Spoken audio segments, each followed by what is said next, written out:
यह कहानी है एक गरीब किसान की जो दिन रात मेहनत करता रहता था, लेकिन उसकी किस्मत ने थोड़ा सा भी साथ नहीं दिया। एक दिन उसका किस्मत ने ऐसा साथ दिया जो सबका होश उड़ गया। तो दोस्तों, उसका पहाड़ी इलाका में 2 बीघा जमीन था, लेकिन उस जमीन में कुछ खास चीज था।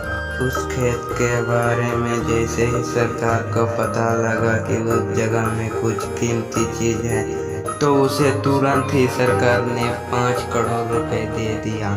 क्या उस किसान को पता था कि यह पैसा किस लिए मुझे दे रहा है? क्या उस किसान ने 5 करोड़ रुपए में मान जाएगा? क्या थी उस खेत में जो सरकार ने 5 करोड़ रुपए देने के लिए तैयार हो गए? क्या उस किसान का एक ही दिन में सपना पूरा हो जाएगा? तो आइए हम इस कार्टून वीडियो में समझते हैं।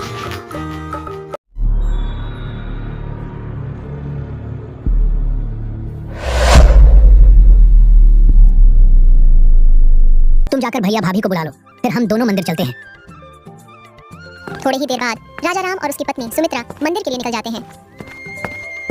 तभी भूषण की तबीयत खराब होने लगती है और भूषण अपनी बड़ी बहू गंगा से कहते हैं, अरे ओ बड़ी बहू, सुनती हो? अरे क्या हुआ बुढ़े? सुनो बड़ी बहू, लगता है मेरा अंतिम समय आ गया है।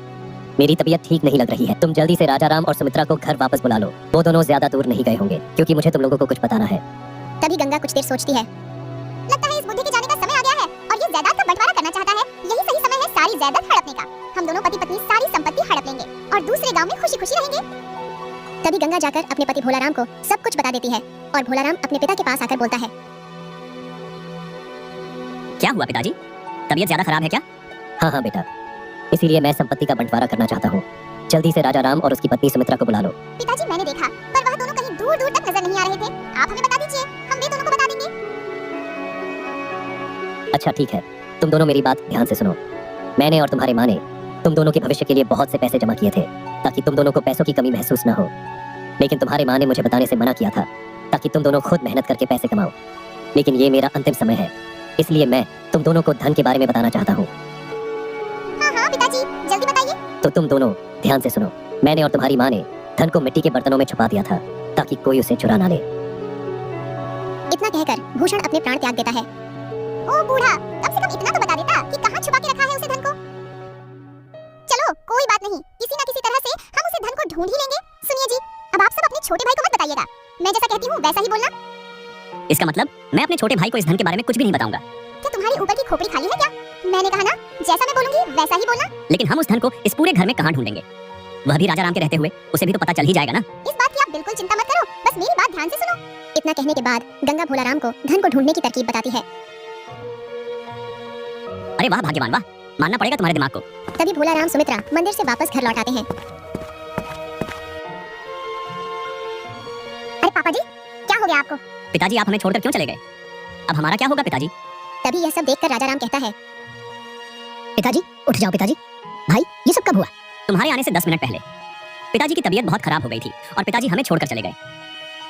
पिताजी मुझे माफ कर दो, मैं आपके आखिरी पलों में आपके साथ नहीं था। मुझे माफ कर दो पिताजी, मुझे हमेशा इसका अफसोस रहेगा। दोनों भाई मिलकर अपने पिता का अंतिम संस्कार कर देते हैं। धीरे धीरे दिन बीतते हैं और उनके पिता के सारे क्रियाकर्म खत्म हो जाते हैं। धीरे धीरे घर खाली सा हो जाता है। फिर एक दिन भोलाराम अपने छोटे भाई राजा राम से कहता है, सुनो भाई राजा राम, अब तो पिताजी हमारे बीच नहीं रहे, तो तुम अपनी पत्नी सुमित्रा को लेकर यहाँ से चले जाओ, क्योंकि पिताजी ने सारी जायदाद और यह घर मेरे नाम कर दिया है। क्योंकि उनके आखिरी समय में मैं उनके साथ था, इसलिए अब तुम इस घर में नहीं रह सकते हो। ये सब सुनकर राजा राम बहुत परेशान हो जाता है। उसे कुछ समझ में नहीं आ रहा होता कि वह अब क्या करे। थोड़ी देर सोचने के बाद राजा राम कहता है, अरे भैया, आप क्या बोल रहे हैं? पिताजी मेरे साथ कभी ऐसा नहीं कर सकते थे, वह तो मुझसे बहुत प्यार करते थे। अरे देवर जी, ऐसी बात नहीं है, आपके भाई बिल्कुल सही कह रहे हैं। पिताजी कह रहे थे कि राजा राम को मेरी बिल्कुल भी चिंता नहीं है। ऐसे बीमार होते हुए भी मुझे छोड़कर चला गया। हम पिताजी के अंतिम समय में उनके साथ थे, हमने उनकी सेवा की, इसीलिए उन्होंने अपनी सारी संपत्ति हमारे नाम कर दी। नहीं भाभी, ये गलत है। पिताजी मेरे साथ ऐसा कर ही नहीं सकते। राजा राम, मैं जानता था कि तुम हमारी बात का भरोसा नहीं करोगे, इसलिए मैंने हमारे गांव के मुखिया को बुलाया है। अब वही फैसला करेंगे। थोड़ी ही देर बाद वहाँ मुखिया जी आते हैं और भूषण के लिखे हुए खत को पढ़ते हैं। मैं भूषण इस कागजात में जो कुछ भी लिख रहा हूँ वो अपनी मर्जी से लिख रहा हूँ। मेरे मरने के बाद मेरे सारे खेत और मेरी सारी संपत्ति मेरे बड़े बेटे भोलाराम के नाम होंगे और छोटे बेटे के नाम गांव के बाहर पहाड़ी की चोटी के नीचे जो छोटी सी झोपड़ी बनी हुई है और वहाँ की थोड़ी सी जमीन उसके नाम कर रहा हूँ। मुखिया जी, क्या कागज पर जो लिखा है क्या सच है कि उसे मेरे पिताजी ने लिखा है? राजाराम, ये तो मुझे भी समझ में नहीं आ रहा है कि तुम्हारे पिताजी ने तुम्हारे साथ ऐसा क्यों किया, लेकिन इस खत में जो भी लिखा है वह तुम्हारे पिताजी ने ही लिखा है और उसके बाद अपना अंगूठा भी लगाया है। अरे मुखिया जी, इसकी वजह मैं बताता हूँ। मेरा भाई राजाराम और उसकी पत्नी सुमित्रा मेरे पिताजी का बिल्कुल भी ध्यान नहीं रखते थे और तो और उन पर बहुत अत्याचार भी करते थे। पिताजी की तबीयत खराब होते हुए भी ये लोग बाहर घूमने चले गए, इसलिए पिताजी इनसे बहुत नाराज थे। मैंने और गंगा ने पिताजी की बहुत सेवा की, इसलिए पिताजी ने सारी संपत्ति मेरा नाम कर दी है। नहीं मुखिया जी, ये सब झूठ है। मैं और मेरी पत्नी पिताजी का बहुत अच्छे से ख्याल रखते थे और पिताजी हमारे साथ खुश भी थे। हाँ राजाराम, तुम बिल्कुल सही कह रहे हो, लेकिन मैं कुछ नहीं कर सकता। हमारे पिताजी ने साफ साफ लिखा है और सबूत के तौर पर अपना अंगूठा भी लगाया है, इसीलिए मैं इस मामले में कुछ नहीं कर सकता। मुखिया के इतना कहते ही भोलाराम और गंगा बहुत खुश हो जाते हैं। तभी भोलाराम मुखिया से कहता है, मुखिया जी, अब आप राजाराम को साफ साफ बता दीजिए कि वह अपनी पत्नी को लेकर यहाँ से चला जाए। भैया, ये आप क्या कह रहे हैं? मैं आपका छोटा भाई हूँ। पिताजी मुझसे नफरत करते थे तो क्या हुआ? आप तो मुझे अपना पास रख सकते हैं ना। इन सभी बातों को सुनकर मुखिया बोलता है, राजाराम, तुम्हारे पिता के लिखे वसीयत के अनुसार गांव के बाहर की झोपड़ी और थोड़ी सी जमीन तुम्हारी है, तुम अपनी पत्नी को लेकर वहाँ चले जाओ। लेकिन मुखिया जी, वो झोपड़ी तो पूरी तरह से खराब है, हम भला वहाँ कैसे रहेंगे? अरे इसमें गलत क्या है? तुम लोगों को वैसा ही